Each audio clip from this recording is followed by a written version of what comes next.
On peut avoir d'abord une confirmation de votre part? Le 24 décembre 2022, nous allons lancer l'opération de l'enrôlement. Quelles sont les personnes concernées?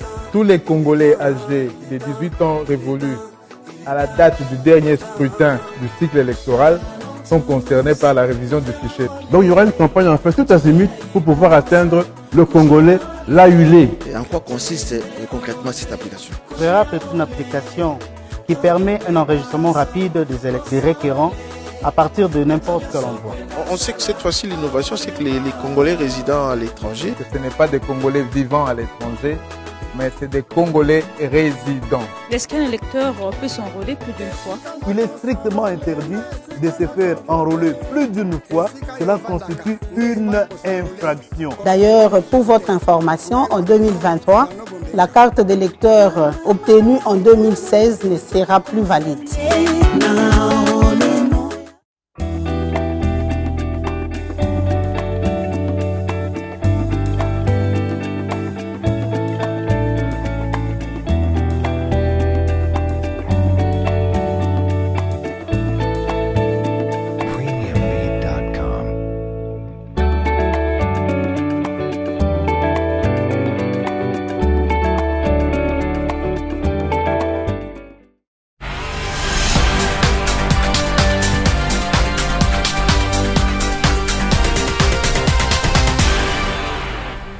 Merci d'être avec nous à ce premier numéro de l'actualité de l'année 2023 que nous vous souhaitons belle et heureuse. Le président de la République a passé la fête de Nouvel An en Mbuji-Mayi dans la province du Kasaï oriental. Sur place, Félix Tshisekedi a visité quelques chantiers, notamment l'université officielle de Mbuji-Mayi où l'état des lieux n'a pas rassuré malgré les sommes d'argent déboursées. Les détails dans un instant. Au lendemain de la fête de Nouvel An, ce sont des voix qui se lèvent pour livrer des attentes pour l'année 2023. Après une année 2022 marquée par de frustrations, des Kinoises et Kinois interpellent les autorités et les placent devant leurs responsabilités. Enfin, dévoiler la liste des léopards A-Prime convoqués pour le championnat d'Afrique de Nations CHAN Algérie 2023. Liste rendue publique ce lundi par le sélectionneur A-Prime, le coach Otis Ngoma. C'est l'essentiel pour le titre. Le développement, c'est dans quelques secondes.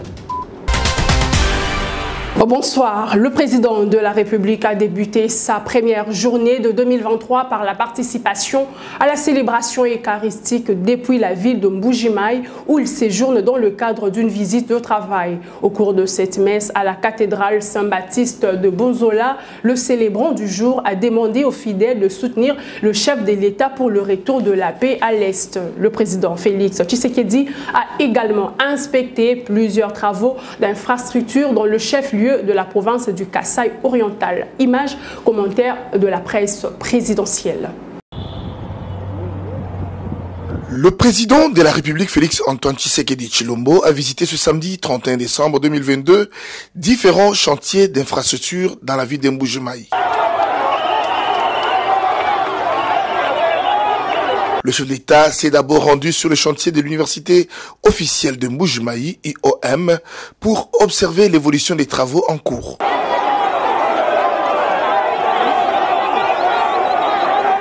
Le président de la République s'est ensuite rendu au complexe scolaire Kalenda Modishi où les travaux de rénovation et d'agrandissement de ce fleuron des écoles de Mbuji-Mayi seront bientôt achevés.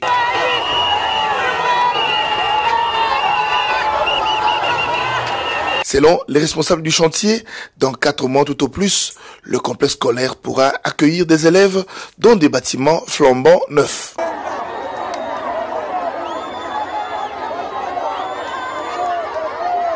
Enfin, le chef de l'État a clos sa tournée par une visite au stade Kachala Bonzola, dont les travaux de réhabilitation devraient débuter prochainement pour redonner son lustre d'antan à cette infrastructure sportive dotée d'une pelouse synthétique et d'une capacité d'accueil de 23 000 places. À l'instar du chef de l'État, le président de l'Assemblée nationale séjourne à Kenge dans la province du Kwango. Sur place, il a encouragé la population à s'enrôler massivement avant de rassurer des efforts du gouvernement pour une bonne desserte en électricité. Suivez. Yami Balé, na okitango gouverneur à lobby. Beso bana kwango ndeko na biso akomi deuxième personnalité. Kenge zana muli. Bayaki awa. Koloba totia photovoltaïque. Bazongaki. Na okaki nyonso bolobaki awa. Na salaki réunion na bango. Bato esne. Alobi na bango tala mikande oti na États-Unis. Bato balobi na nga na kenge. Kananga. Na bambuka ebele kati yango. Soko boke kotia biloko wana photovoltaïque eko simba te. Alors nga na lingi yango te. Tozongela inga. Soko tozongeli inga te. Tokenda kosala kapanga. Na président de la République. Alobi na ngai na lingi koyoka makambo ya photovoltaïque te na kenge.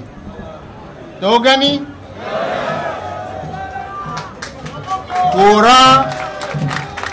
Courant ekoya. Lokola naza technicien te na kokoloba na bino te ekozala lobby. Parce que wana kokoma lokuta. Mais avant même tout qu'une élection courant et kokota. Je le disais dans les titres, l'année 2023 est porteuse d'espoir pour des Congolais qui appellent les autorités à mettre fin à l'insécurité à l'Est, mais également à remédier aux problèmes de la desserte en eau et en électricité. Ce sont des préoccupations soulevées par certains Kinois rencontrés ce lundi au lendemain de la fête de Nouvel An. Ils sont au micro de Rodrigue Ngombo. En cette nouvelle année 2023, les attentes sont nombreuses pour le développement du pays. Les Kinois rencontrés au lendemain du premier jour du Nouvel An espèrent au changement principalement au niveau sécuritaire mais aussi social. Si pour certains, l'année 2022 a été celle de frustration, 2023 doit être celle des sourires aux lèvres. Que les chefs de l'État mettent les moyens sur notre armée, qu'il y ait une vraie formation, et comme l'embargo vient de quitter, et qu'on achète nos propres armes. Ça, c'est un, deux. Que toutes ces coalitions-là, regarde, c'est là qui ont favorisé l'entrée des Rwandais. C'est l'armée ougandaise. Donc que ces armées rentrent chez eux. Et que nous puissions travailler sur notre propre armée. Ça, c'est de trois. Nous sommes l'année essentiellement électorale. Cette année électorale, il faut qu'il y ait un consensus. Parce que si nous partons comme nous sommes en tête de parti, ça ne sera pas mieux pour nous Congolais. Bon, na mbula tozo banda posa na biso ezali, ba cité mingi. O izangi ba courant, izangi ba mai. Lokola ngana fandi na badadingi. Na cité verte. Bon rojo eza belé kuna. Alors mutako kundila biso azo mona na te. Lokola toza na posa ye azonga alors atal la biso notre commune à Selemba ou Borojo ezali kuna ba prince pe kuna na banda ezalité alors ndeba changement yango tozo linga ba pesa biso en tout cas ba pesa biso sécurité ya makasi na mboka la biso ba continuer ko bakisila biso ndenge bazo sala sécurité kuna et continuer kaka nazo sepela en tout cas na nyoso na bazo sala biso. Des messages lancés aux autorités pour élever la nation. Lors du message de vœux du couple présidentiel, le président de la République Félix Tshisekedi a réitéré sa détermination de mettre fin à la guerre à l'Est. Quittons la capitale pour l'Ituri où 19 personnes détenues par les rebelles ADF libérées par les forces armées congolaises. Nous sommes dans la chefferie de Walese Wakuntu dans les territoires d'Irumu. Il s'agit de l'un des résultats des opérations militaires menées en fin du mois de décembre 2022. La suite dans ce commentaire de la presse militaire de l'Ituri. Encore un exploit de plus. 2 forces armées dans la traque du terroriste ADF dans plusieurs villages de la chefferie de Walese-Vonkoutou. C'est l'axe commandant Luna en territoire d'Irumu. 19 personnes parmi lesquelles 7 femmes, 6 hommes et 6 enfants sont libérés par l'armée nationale d'un main de ces rebelles ougandais. C'est le résultat d'une opération musclée menée en date du 20, 23, 29 et 30 décembre 2022 au village de Ndalia, Katabei, Bouanasoura, sur la RN4. Parmi ces ex-otages figure une fillette de 2 ans appartenant à un couple des ADF dont l'homme est de la nationalité somalienne et la femme de la nationalité rwandaise. Ces personnes libérées expriment leur gratitude au FARDC. La présence de FARDC dans les bastions de l'ADF nous a permis d'être libérés après les violents affrontements. Circe, nous remercions le travail abattu par l'armée. Depuis notre retour, nous sommes bien encadrés. Que Dieu bénisse nos forces armées. Ces opérations militaires est l'une des retombées de la mission d'itinérance effectuée dans ces zones par le commandant secteur de FARDC à Ituri, le général-major Nyembo Abdallah, pour lutter contre les activités criminelles de ces ADF, accompagné de l'administrateur du territoire du Roumu, et c'est sur instruction du commandant des opérations et gouverneur militaire, le lieutenant-général Luboyanka Shomadjouni. Dans l'actualité également, la dépouille du pape émérite Benoît XVI exposée à la basilique Saint-Pierre pendant 3 jours.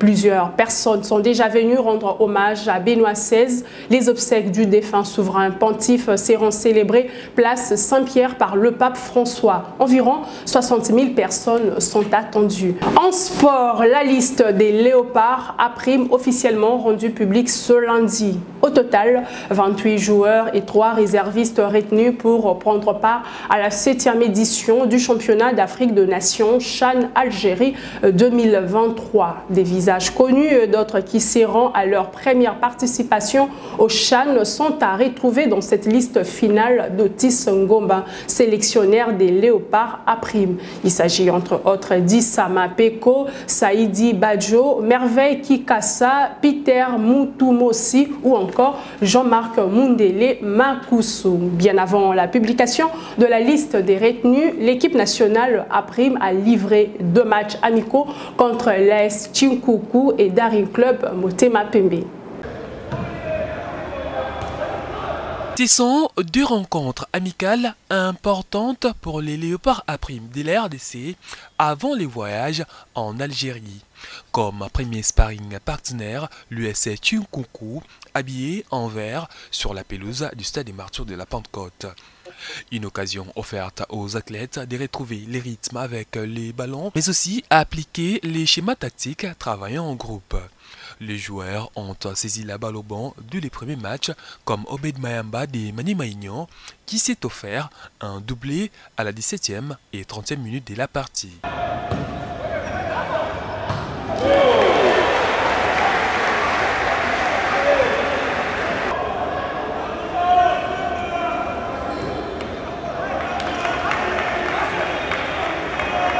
En deuxième explication, face au DSMP, les fauves congolais auront du mal non seulement à asseoir leur jeu, mais aussi concrétiser un certain nombre d'occasions. Plusieurs changements seront opérés histoire d'apporter une nouvelle énergie, chose qui va bien marcher. D'abord, Eric Kabowa Bantou à la 75e et Fingi Magema 4 minutes après.